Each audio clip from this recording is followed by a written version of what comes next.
And this is the main attraction in the Shanghai Jewish Ghetto.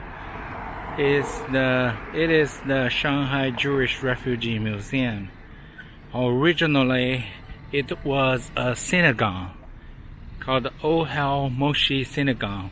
It was a Russian Jewish built this building. Today converted into the museum. And I heard the museum is expanding, so they have this building ready for another exhibition room. Right now I think it's not open to any tourist, under renovation. I have been here many times showing Jewish tourists the history and the synagogue, but I have to say, in 2005, the synagogue does not look like this building. So a lot of changes to this original building. I'm sorry to see the change.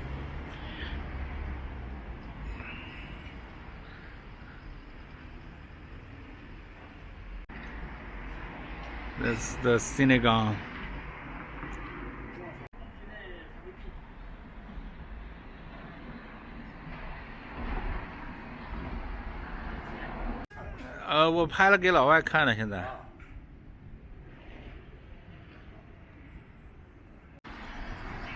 The name of the road, Huoshan Road. During 1930s, Jewish refugees named this street Little Vienna because this street was full of bakery, cafe, Western restaurant. If most of the store sign used German, and that's why they call it Little Vienna. On this side you can still see some historic building, and many Jewish used to live here. Many Jewish used to live in this building, including a famous people, a very famous guy, Michael Blumenthal. I will show you the sign.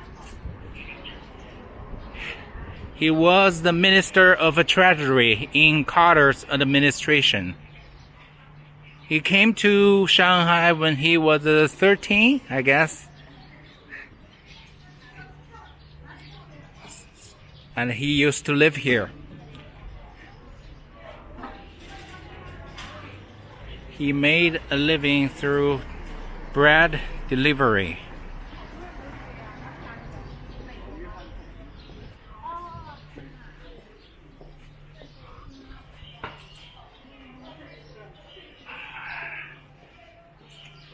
And here is his story.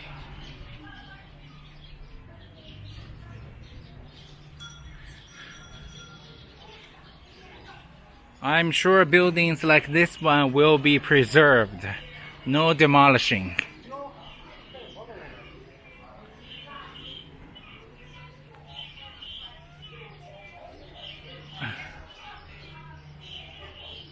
A 110 years old building. People still live inside.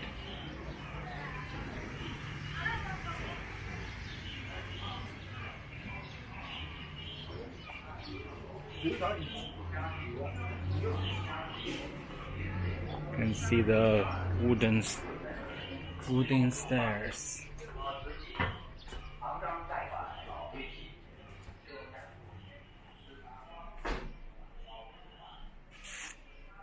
And the staircase.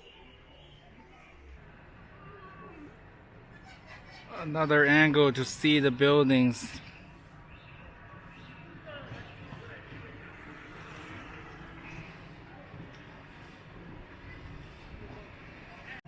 This building called the JDC, which means Joint Distribution Committee.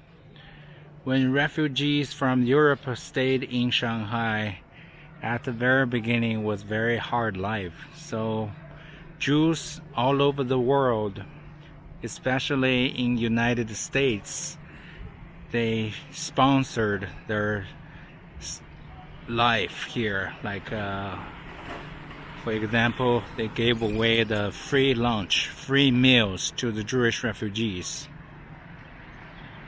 JDC.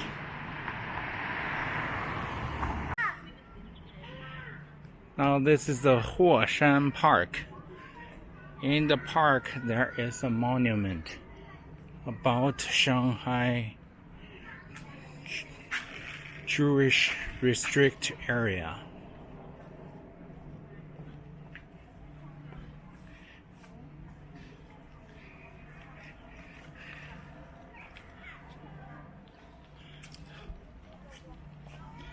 This is the monument.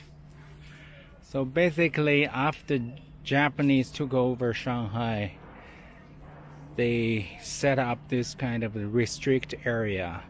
All the Jewish refugees were called stateless refugees.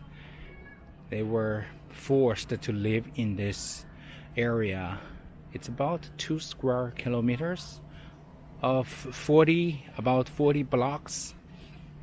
So from 1937 to 41, that's why.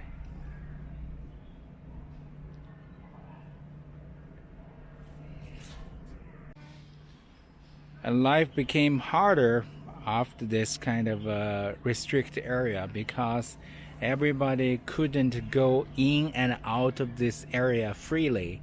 They need first to get a pass from a Japanese officer. So it became harder and harder life until the end of the war, 1945. But luckily, most of the refugees survived the World War II, and most of them left China. Many of them went to US, Canada, Australia. Many of them went to Israel in 1948 to build their country. So that's the history in Shanghai. Jewish history in Shanghai. Thanks for watching. If you like my video, please subscribe my channel. I will keep telling you stories of Shanghai. See you next time. Bye. This is a kind of a game they play. I don't even know the rules of this.